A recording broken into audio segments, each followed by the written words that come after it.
It's difficult to understand how anyone could abandon dogs like these. But for Battersea Dogs Home, the problem of strays and unwanted animals is ever increasing.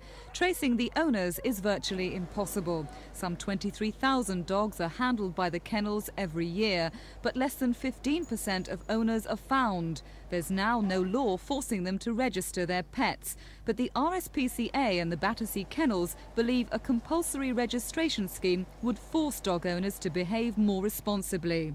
The recent horror stories of attacks by vicious dogs have put more pressure on the government to consider a registration system.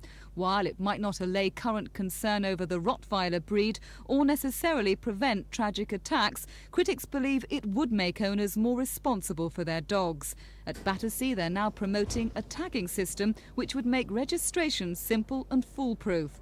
A tiny implant chip can be injected painlessly under a dog's skin. Its details are stored on computer so that with the help of a scanner, the dog's number can then be easily read and its history traced. With violent dogs or dogs that have broken the law, obviously they're owners of the people who break the law, but when this happens, if a dog bites someone or it's a dangerous dog, frequently the owner disowns it. He says, oh no, that's not my dog.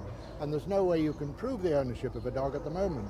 Well, if it had an identification, of course you could prove the ownership. The Battersea home is now planning to implant all the dogs which leave its kennels.